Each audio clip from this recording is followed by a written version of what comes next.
Welcome to the Parsha Perspective. Each week, we will delve deep in a weekly Torah portion to find a practical and insightful way to enhance your daily life.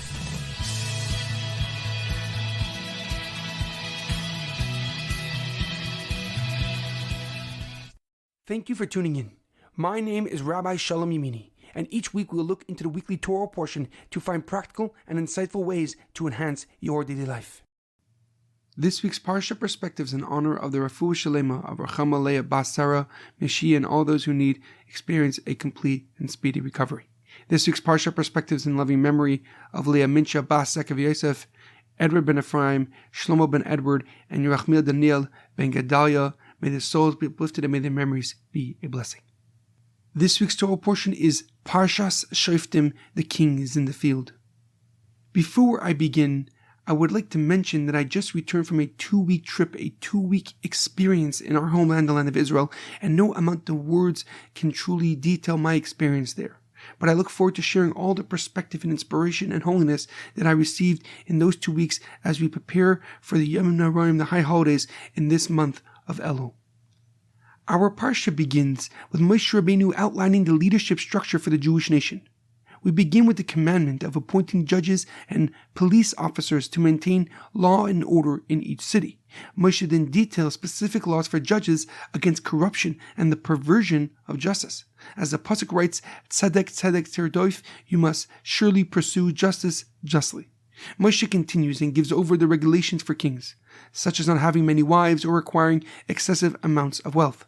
He relates why Kohanim, why priests, do not inherit any portions in the land of Israel, for God is their inheritance. Moshe then expounds on the prohibition of engaging in witchcraft and offers guidance on how to discern between a genuine and a false Navi, a false prophet, along with the penalties for those who falsely claim divine communication. However, a question comes to mind. Moshe Rabbeinu in our Parsha explains the legal process for matters or questions or issues that the regular Jewish courts cannot answer. The Pasuk writes, Ki yafala mimcha davar lamishpat, bein dam ledam, bein din ledin, ubein nega lenega, divrei rivois b'sha'arecha, v'kamta ve'elisa ala makom asher yivchar Hashem elekecha boy. If a case is too baffling for you to decide, be it a controversy over a homicide, civil law, assault, or dispute in the court, you shall get up and go to the place that the Lord your God has chosen. What specific location is Moshe Rabbeinu referring to?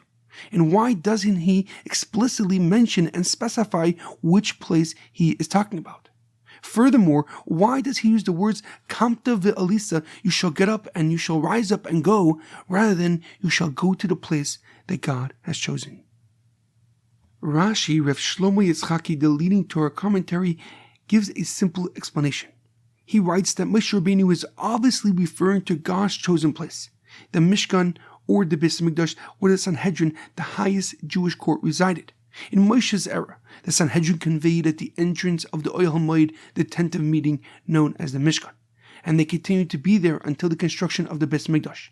And after its establishment, the Sanhedrin occupied a special chamber within the courtyard of the Beis Mikdash called the Lishkas Hagazis, while the Mishkan was at the center of the desert formation while the Jewish people traveled.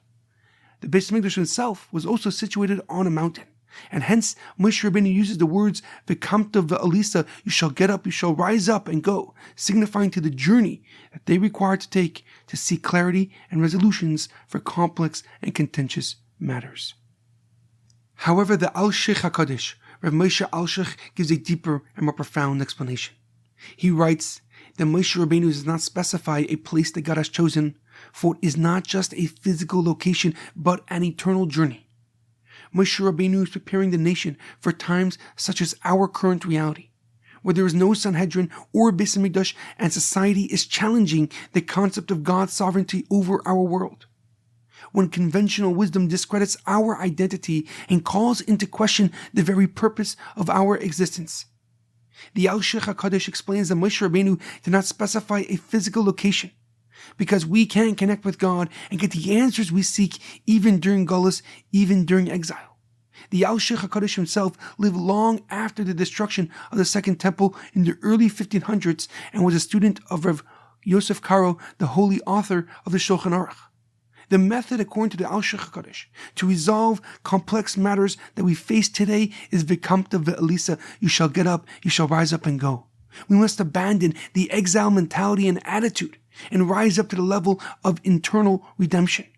We should exist with the conviction that God is guiding us to the places we need to go to make this world a home for Him once again. This immensely profound lesson is ever more relevant as we enter the month of Elul and begin to prepare for the new year for Rosh Hashanah and Yom Kippur. According to Chassidus, there is a powerful mashal that explains the perspective we need to have during this month. The king is in the field.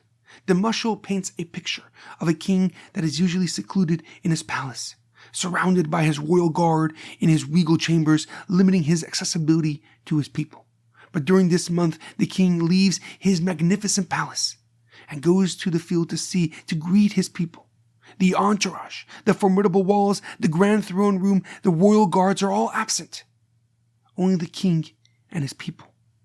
The idea behind this mashal, behind this metaphor, is that during the month of Elul, God's divine presence is more accessible, is more approachable. But we too must leave the city to see the king. We must let go of limitations, of barriers, for a chance to grow and develop a connection with our Creator, with our Father in heaven. This profound journey begins with authenticity, with humility, with vulnerability, leaving the familiar behind to be close to the King once again. In our daily life, it is imperative that we understand that to create meaningful, to create lasting relationships, we need to step out of our comfort zone and share our authentic selves. We need to let go of the masks we hide behind to develop a real and enduring connection that will stand the test of time. And this is signified by a quote by Rabbi Lord Jonathan Sachs. Believing and doing are part of a single continuum.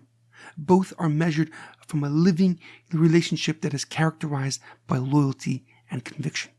Have a great weekend, a good Shabbos, and a powerful month of Elul.